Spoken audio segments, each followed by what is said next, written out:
Okay, let's go.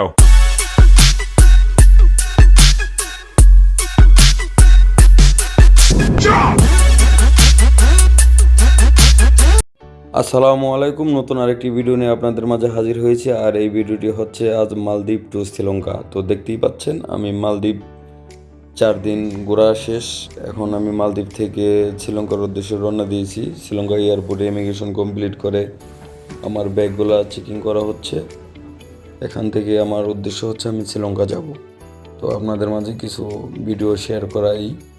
তো immigration শেষ করে লাগেজ চেক শেষ করে এখন চলে আসলাম প্লেনের উদ্দেশ্যে।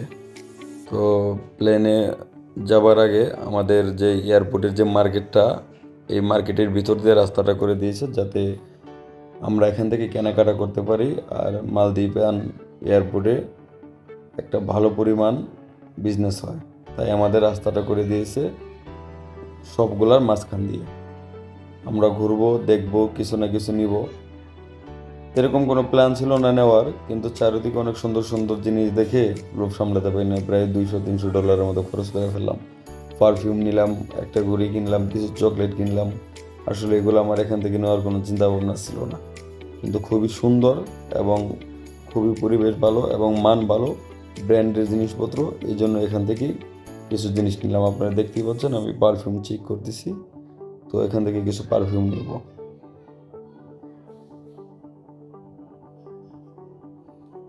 এই যে দেখতে পাচ্ছেন, এখন আমরা প্লেনের উদ্দেশ্যে বাসে উঠলাম, বাস থেকে নামবো। এখন আমরা মালদ্বীপ এয়ারপোর্টে প্লেনে উঠতেছি শ্রীলঙ্কার উদ্দেশ্যে। ফার্স্ট এয়ারলাইন্স, এটা শ্রীলঙ্কান এয়ারলাইন্স। এই যে শ্রীলঙ্কার বিমানবালা, যেরকম শ্রীলঙ্কা ওইরকমই শ্রীলঙ্কার প্লেন, শ্রীলঙ্কার বিমানবালা, শ্রীলঙ্কার মানুষগুলা। তো বুঝতেই পারছেন কি বলতে চাচ্ছি।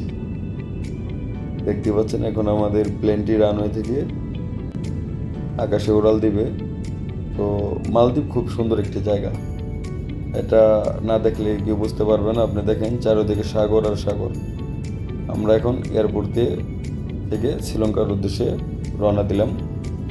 তো আপনারা দেখতেই পাচ্ছেন ছোট্ট একটি শহরের মতো দেখা যাচ্ছে পানির মাঝখানে।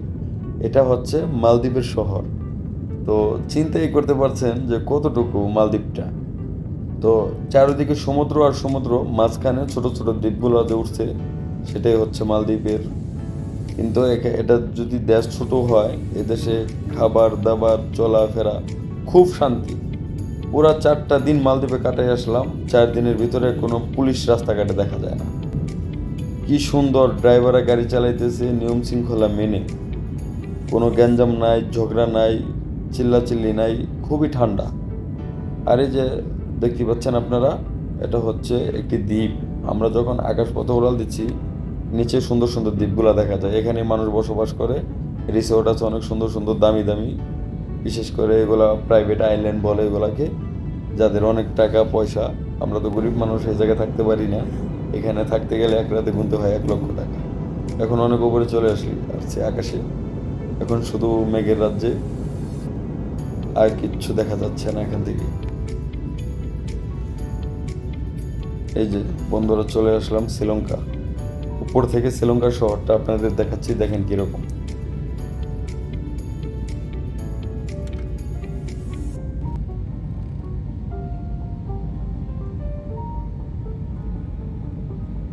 শুধু সবুজ গাছ আর গাছ, গাছের নিচে ছোট ছোট বাড়িঘরগুলা।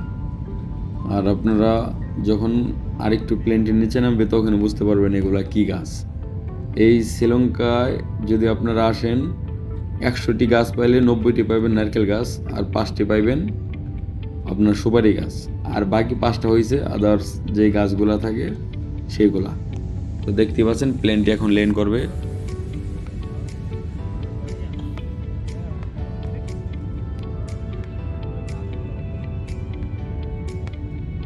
এই যে নারকেল গাছগুলো দেখা যাচ্ছে, সব নারকেল গাছ, সুপারি গাছ।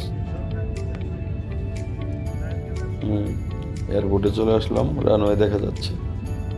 এখন প্লেনটি ল্যান্ড করবে, দেখতেই পাচ্ছেন।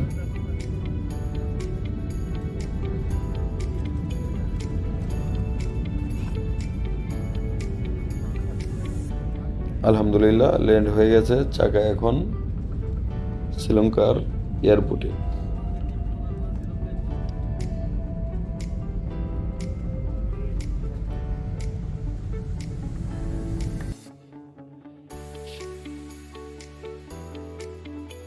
এটা হচ্ছে শ্রীলঙ্কার এয়ারপোর্টে প্রথমে আমাদের $50 জনপ্রতি করে এখান থেকে ভিসার জন্য দিতে হয়। ভিসার ফি $50 শ্রীলঙ্কা এয়ারপোর্টে।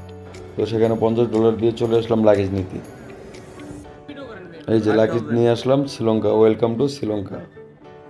এখান থেকে মানি এক্সচেঞ্জ থেকে ডলার এক্সচেঞ্জ করে নিলাম 5,000 টাকার নোট, 2,000 টাকার নোট, 1,000 টাকার নোট শ্রীলঙ্কা।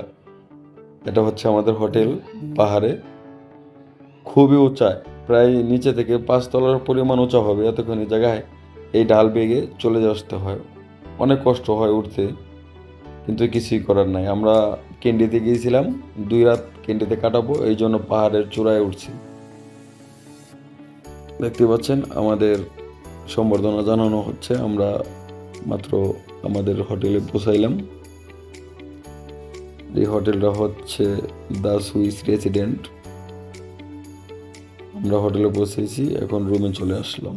আর আপনারা যা দেখতে পাচ্ছেন আমার রুমের জানালা থেকে বাইরের দৃশ্যটা আপনাদের দেখাচ্ছি। দেখতেই পাচ্ছেন বাইরে কত সুন্দর পাহাড় আর পাহাড়, পাহাড়ের মাঝে মাঝে বাড়িঘরগুলা সুন্দরভাবে দেখা যাচ্ছে। এটা আমার রুম থেকে ভিডিও নেওয়া। এই যে এটা আপনাদের একটু দেখিয়ে গেলাম। এখান থেকেই শ্রীলঙ্কার সরকার পতন হয়েছিল। বাংলাদেশে যেরকম গণভবন ঘেরাও হয়েছিল, শ্রীলঙ্কায় এটা ঘেরাও হয়েছিল। এখান থেকেই সরকার পতন হয়। আর এই জায়গাটা খুবই সুন্দর। এখানে প্রধানমন্ত্রী থাকতেন। আশেপাশে যে বড় বড় বিল্ডিংগুলো দেখতেছেন, এখানে দুবাই থেকে বড় বড় দেশগুলা থেকে যে বিজনেসম্যানরা আসেন, 5 স্টার 7 স্টার মানের হোটেলগুলা এখান দিয়ে। সবচেয়ে সুন্দর জায়গা শ্রীলঙ্কার এটা, এর চেয়ে আর কোনো সুন্দর জায়গা শ্রীলঙ্কাতে নেই। খুবই সুন্দর জায়গা। আমরা দেখেন গাড়িগুলা যেখান দিয়ে চলতেছে, আমাদের ডান পাশে দেখা যাচ্ছে যে সমুদ্র সৈকত। এখানে ভিআইপি যারা, শুধু তাদের জন্য পার্সোনাল বিচ করে দেওয়া হয়েছে, শুধু তারা এখানে করতে পারবে, জনসাধারণ সবার জন্য উন্মুক্ত না। খুবই সুন্দর একটি জায়গা। আর শ্রীলঙ্কার সিটিটা আপনাদের ঘুরে দেখাবো, আরেকটি পর্ব নিয়ে আসবো সামনে। সেই পর্বে আমরা দেখাবো যে শ্রীলঙ্কার সুন্দর সুন্দর জায়গাগুলো, শ্রীলঙ্কায় কী কী আছে